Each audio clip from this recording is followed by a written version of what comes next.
أعوذ بالله من الشيطان الرجيم. بسم الله الرحمن الرحيم. فما لكم في المنافقين فئتين والله أركسهم بما كسبوا أتريدون أن تهدوا من أضل الله ومن يضلل الله فلن تجد له سبيلا. ودوا لو تكفرون كما كفروا فتكونون سواء فلا تتخذوا منهم أولياء حتى يهاجروا في سبيل الله فإن تولوا فخذوهم واقتلوهم حيث وجدتموهم ولا تتخذوا منهم وليا ولا نصيرا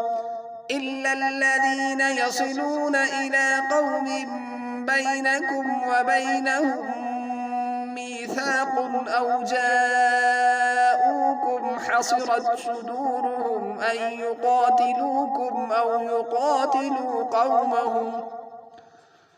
ولو شاء الله لسلطهم عليكم فلقاتلوكم فإن اعتزلوكم فلم يقاتلوكم وألقوا إليكم السلم فما جعل الله لكم عليهم سبيلا. ستجدون آخرين يريدون أن يأمنوكم ويأمنوا قومهم كلما ردوا إلى الفتنة أركسوا فيها فإن لم يعتزلوكم ويلقوا إليكم السلم ويكفوا أيديهم فخذوهم واقتلوهم حيث ثقفتموهم وأولئكم جعلنا لكم عليهم سلطانا مبينا. صدق اللہ العلی العظیم. محترم سامعین، السلام علیکم ورحمۃ اللہ وبرکاتہ. درس تفسیر کے سلسلہ میں آج ہم سورۃ النساء کی آیت نمبر 88 سے لے کر آیت نمبر 91 تک تلاوت کر رہے ہیں، یعنی کہ آج کا ہمارا سبق 88 سے لے کر آیت نمبر سورۃ النساء کی 91 تک ہے. تو چلیے پہلے لفظی ترجمہ سن لیتے ہیں. فما لکم، تمہیں کیا ہو گیا، فی المنافقین، منافقین کے بارے میں، فئتین، تم دو جماعتیں ہو گئی ہو. واللہ ارکسہم، اور اللہ نے انہیں الٹ دیا ہے، بما، اس کی وجہ سے، کسبو، جو کچھ انہوں نے کیا. اتریدون، کیا تم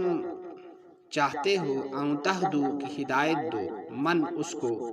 اضل اللہ، جس کو اللہ نے گمراہ کر دیا، اور من یضلل اللہ، جس کو اللہ نے گمراہ کر دیا، فلن تجد لہ سبیلا، تو آپ ہرگز اس کے لیے کوئی راستہ نہ پاؤ گے.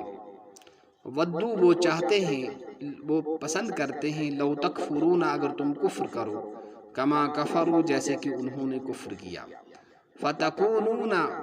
سواء، پھر تم برابر ہو جاؤ، فلا تتخذوا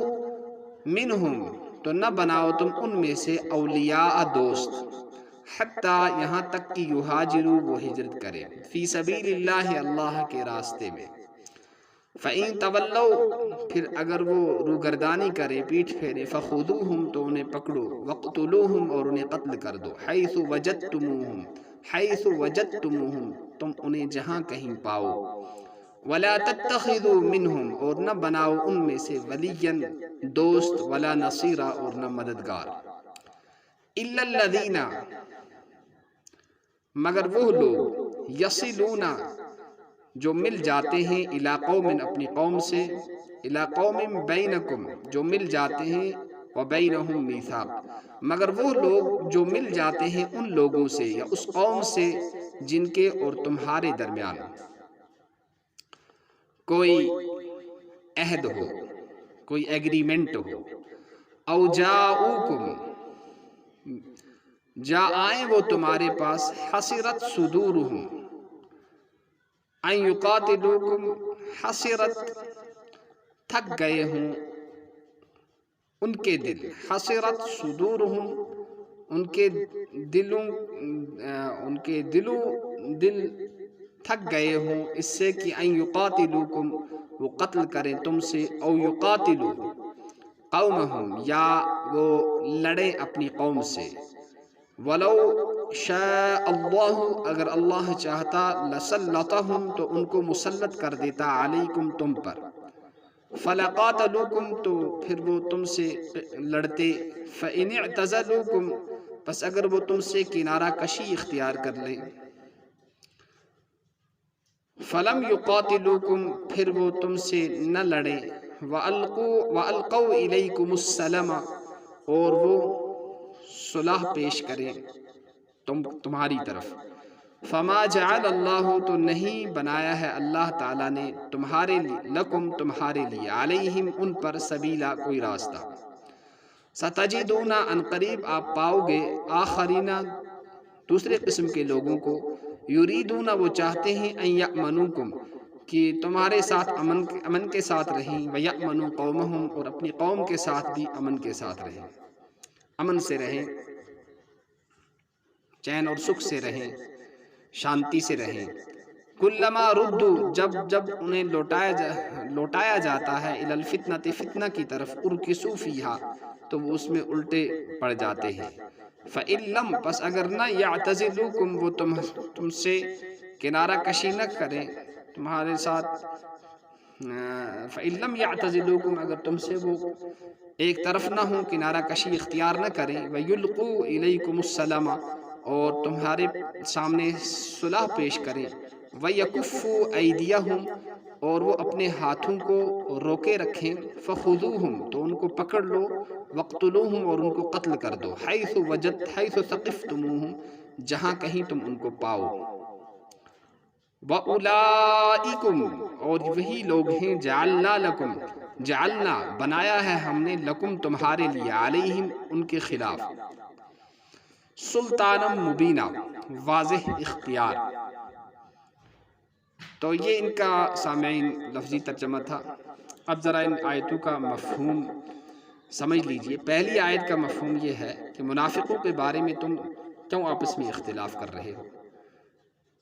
یعنی اختلاف یہ ہے کہ دیکھو ان کے ساتھ ایسا کریں گا، یہ ہدایت میں آ جائیں گے، اسلام میں آ جائیں گے اور اسلام قبول کر لیں گے اور مسلمان بن لیں گے۔ تو اس کا جواب مسلمانوں کو یہ ہے کہ دیکھیے تم زبردستی تو کسی کے دل میں ایمان کو ڈال نہیں سکتے ہو، ایمان کی توفیق دینے والا اور ایمان پر چلنے کا شوق دینے والے جو ہیں وہ اللہ تعالیٰ ہیں، اور وہی ایمان کی توفیق دیتے ہیں۔ تم خامخواہ ان کے بارے میں زبردستی سے ان کو اسلام کی طرف لانا چاہو، یعنی تم کچھ کہو کہ ان کے ساتھ ایسا کریں، کچھ کہو کہ نہیں ایسا کریں، کچھ کہیں کہ منافقین اچھے ہیں، کچھ کہیں برے ہیں، اور جو برے ہیں تو وہ تو کہیں گے بہرحال برے ہیں ہی یہ، اور جو کہیں اچھے ہیں تو ان کا یہ مقصود ہو کہ یہ اسلام میں داخل ہو جائیں گے، مسلمان بن جائیں گے۔ ایسا کچھ بھی نہیں ہے۔ اس سے جو ہے مسلمانوں کو اس وقت میں رسول اللہ صلی اللہ علیہ وسلم کے دور میں آگاہ کیا گیا، کیونکہ وحی چل رہی تھی اور وحی نازل ہو رہی تھی، اللہ کی طرف سے احکام نازل ہو رہے تھے، تو ظاہر سی بات ہے منافقین کی اندرونی خباثت اور ان کی اندرونی سازشوں پر رسول اللہ صلی اللہ تعالیٰ علیہ وسلم کو بذریعہ وحی مطلع کیا جاتا تھا، باخبر کیا جاتا تھا، لیکن اب تو کوئی کسی کے نفاق کا نہیں بتا سکتا ہے اور نہ کوئی کسی کو منافق بتا سکتا ہے اور کہہ سکتا ہے۔ تو کہتے ہیں کہ دوسری جو ہے یہ آیت نمبر یہ جو ہے 89 جو ہے، اس میں جو اللہ فرماتے ہیں کہ تم چاہتے ہو کہ وہ مسلمان بن جائے، وہ اس قدر غالی ہیں، وہ اس قدر متشدد ہیں، ان کے اندر اس قدر غلو ہے کفر کے اندر، اور وہ کفر میں اس قدر بڑے ہوئے ہیں، کفر کی اس قدر ان میں زیادتی ہے، وہ کیا مسلمان بنتے، وہ تو تمہارے بارے میں خواہش کر رہے ہیں کہ اگر تم ہی کفر میں داخل ہو جاتے اور کفر کے اندر آ جاتے، یہ ان کی خواہش ہے۔ لہٰذا کر کے آپ زیادہ ان کے بارے میں یہ امید نہ رکھیں کہ وہ مسلمان بن جائے۔ اب جو ہے آپ کو دوست بنانا ہے، لیکن دوست بنانے کے لیے اس وقت ایک معیار قائم کیا گیا، ایک شرط لگائی گئی، وہ یہ ہے کہ مکہ کو چھوڑ کر مدینۃ المنورہ کی طرف ہجرت کی جائے۔ جو ہجرت کرے گا وہی مسلمانوں کا دوست ہوگا، اور ظاہری طور سے اسی کو دوست مانا جائے گا۔ باقی دل سے اللہ کو ماننا، اللہ کے دین کو ماننا، یہ دل کا معاملہ ہے، اس کے پیچھے پڑنا، اس کی تحقیق کرنا مسلمانوں کے ذمہ نہیں ہے۔ البتہ کچھ ظاہری چیزیں تھیں اس وقت بھی اور آج بھی ہیں، وہ یہ ہے کہ اس وقت تو یہ تھی کہ ہجرت کرے اور مکہ کو چھوڑ دے، مدینۃ المنورہ آ جائے، تو یہاں پر اسی شرط کا تذکرہ کیا جا رہا ہے، اسی شرط کو بتلایا جا رہا ہے۔ پھر فرمایا ہجرت اگر نہیں کرتے تو پھر جو ہے ان پر ظاہری حکم لگا کر ان کو بھی حربیوں کے ساتھ اور مسلمانوں کے خلاف لڑنے والے کافر انہوں بھی شمار کیا جائے گا، اور ان کے ساتھ بھی پھر قتال کیا، وہی معاملہ کیا جائے گا جو ان کافروں کے ساتھ کیا جاتا ہے جو مسلمانوں کو نقصان پہنچاتے ہیں، ان کی مال و جان کو، ان کی عزت کو اور ان کے امن کو، ان کے خرمن امن میں آگ لگاتے ہیں اور ان کے جو ہے امن کو برباد کرتے ہیں، تو ان کو بھی پھر اسی طرح سے قتل کر دیا جائے گا اگر انہوں نے ہجرت نہ کی۔ اور یہاں پھر دوسری قسم بیان کی گئی ہے کہ وہ تو ہیں تو وہ لوگ جن سے تمہارا جھگڑا تھا، لیکن اب وہ ہے وہ کسی کے علاوہ یعنی کسی کے حلیف بن گئے ہیں، اور جس کے حلیف بنے ہیں تمہارے اور ان کے درمیان کوئی صلح نامہ، کوئی معاہدہ ہوا ہے کہ ہم ایک دوسرے سے نہیں لڑیں گے، تو اگر وہ تمہارے حلیف کے حلیف بن جاتے ہیں تو سمجھ لو کہ وہ تمہارے حلیف بن گئے، لہٰذا ان کے ساتھ لڑنا، ان کو مارنا کاٹنا اب جو ہے اس کی اجازت مسلمانوں کو نہیں ہے۔ پھر فرمایا اللہ تعالیٰ اگر چاہتے تھے، یعنی اللہ نے تکوینی امور کے اندر ایسا نہیں چاہا، ورنہ تم پر وہ ان کو مسلط کر دیتے، وہ تمہیں تکلیفیں پہنچاتے، تمہارے مال و جان کو نقصان پہنچاتے۔ تو اب جو ہے دوسری یہاں جو ہے ایک تو یہ قوم کی جو حلیف کے حلیف بن جائیں تو اس کے ساتھ بھی جو ہے لڑنا جائز نہیں ہے، یا کچھ ایسے ہوتے ہیں وہ نہ اپنی قوم سے لڑنا چاہتے ہیں اور نہ مسلمانوں سے لڑنا چاہتے تھے، نہ وہ اپنے قوم سے لڑنا چاہتے تھے نہ مسلمانوں سے لڑنا چاہتے تھے، تو ان کے بارے میں یہ آیا ان یقاتلوکم ولو شاء اللہ لسلطهم علیکم فلا قاتلوا فلم القوا الیک فما جعل اللہ لکم علیہم سبیلا۔ ان کے بارے میں یہ فرمایا کہ ان کے ساتھ کوئی چھیڑ چھاڑ آپ کو نہیں کرنی ہے، ان پر کوئی چڑھائی، کوئی یورش نہیں کرنی ہے، اور ان کے خلاف کوئی بھی حملہ وغیرہ نہیں کرنا ہے۔ اب دوسری قسم کے ایک اور لوگ ہیں، زبان سے تو وہ ہندی میں ایک محاورہ آتا ہے کہ منہ میں رام رام اور بغل میں چھری، یہاں تو مسلمانوں سے کہتے ہیں کہ ہم تمہارے ساتھ ہیں، تمہارا ساتھ دیتے ہیں، تمہارے مال جان کے ہم جو ہے ضامن ہیں اور اس کے محافظ ہیں، تمہیں ہماری طرف سے کوئی نقصان نہیں۔ لیکن جب انہیں کوئی اکسانے والا آ جائے دوسری جانب سے اور وہ انہیں کہے کہ مسلمانوں کے خلاف لڑو، مسلمانوں کو گاجر مولی کی طرح کاٹو، ان کا پھر بالکل خاتمہ کر دو، تو وہ فوراً ان کی بات مان کر ان کا ساتھ دے دیتے ہیں اور پھر جو ہے مسلمانوں کے خلاف لڑتے ہیں، ان کو مالی اور جانی نقصان پہنچاتے ہیں۔ تو فرمایا اب جو ہے ان کے ساتھ کوئی صلح نہیں ہوگی، ان کے ساتھ کوئی جو ہے نرمی نہیں برتی جائے گی، بلکہ حیث وجدتموہم، جہاں کہیں وہ ملے، مسلمانوں کو کہا جا رہا ہے کہ ان کی گردنیں اڑا دو، اس لیے کہ وہ ظاہر میں تو کہہ رہے ہیں کہ ہم مسلمانوں کو نہیں ماریں گے، مسلمانوں کو نہیں ستائیں گے، لیکن جب انہیں موقع ملتا ہے تو جو ہے وہ موقع سے بھرپور فائدہ اٹھاتے ہیں، اور بھی کسی بھی قسم کا ان کے پاس کسی بھی قسم مسلمانوں کے تئیں، مسلمانوں کے لیے کسی بھی قسم کا کوئی پاس و لحاظ اور کوئی نرمی نہیں ہوتی، اور کوئی بھی دل کا گوشہ ان کا مسلمانوں کے لیے نہیں رہتا، بلکہ بالکل مسلمانوں کے خلاف آگ بگولے ہو جاتے ہیں اور ہر طرح سے مسلمانوں کو نقصان پہنچانے کی کوشش کرتے ہیں۔ وَأُولَٰئِکَ جَعَلْنَا لَكُمْ عَلَيْهِمْ، کہ بالکل ہم نے ان کے خلاف آپ کو کیا دیا ہے، کھلا اختیار دیا ہے۔ یہ سلطان کے جو ہے قرآن پاک میں دو معنی آتے ہیں، ایک آتے ہیں دلیل کے، دوسرے آتے ہیں اختیار کے، اختیار اور طاقت کے۔ تو یہاں پر یہی معنی ہے کہ طاقت اور اختیار دے رکھا ہے کہ جو تمہیں مارے تم بھی اس کو مارو، جو تم سے صلح کرے تم بھی اس سے صلح رکھو. ایسا نہیں کہ ہم لڑتے رہیں جھگڑتے رہیں، ایسا نہیں کہ ہم ہمیشہ لڑتے رہیں اور جو ہے ہر ایک سے لڑیں. پھر تو ایسا تو انسان حتیٰ کہ حیوان بھی ماننے کے لیے تیار نہیں ہے. ہاں جو ہم سے لڑے تو پھر جو ہے ہمیں بھی چپ کر کے اور خاموش بیٹھنے کی جو ہے عادت نہیں رکھنی چاہیے. ہمیں بھی مستعد ہو جانا چاہیے اور اپنا بھرپور دفاع کرنا چاہیے، اور جو ہمیں آنکھیں دکھائے ہم بھی اس سے آنکھیں دکھائیں، اور اس کے پاس جو طاقت ہے اس طاقت کا ہم بھی بھرپور انتظام کریں اور پوری طرح سے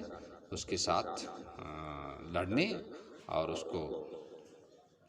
منہ توڑ جواب دینے کے لیے تیار رہیں. قرآن پاک نے یہ ہمیں تعلیم دی ہے، امن کی بھی تعلیم دی ہے، اور بالکل اس طرح سے بھی بزدلانہ طور پر جینے سے منع کیا ہے کہ کیڑوں مکوڑوں کی طرح جو چاہے ہمیں جیسے ہمیں مارے، ہمیں ستائے، ہمارے مال و جان کا نقصان کرے. اس سے بھی قرآن پاک نے منع کیا ہے، ایسا نہیں کرنا ہے. ہمت بھی ہو، اخلاق بھی ہو، نرمی بھی ہو، اور جہاں ضرورت ہو وہاں سختی بھی ہو. سب چیزیں ضروری ہیں. نگیٹو پازیٹو ہر چیز میں چلتا ہے، اور یہاں بھی جو ہے جہاں نگیٹو کی ضرورت ہے نگیٹو چلے گا، جہاں پازیٹو کی ضرورت ہے وہاں پازیٹو چلے گا. اللہ تعالی ہمیں قرآن کو سننے، عمل کرنے اور دوسروں تک اس پہنچانے کی توفیق نصیب فرمائے. اس چینل کے ساتھ جڑے رہیں،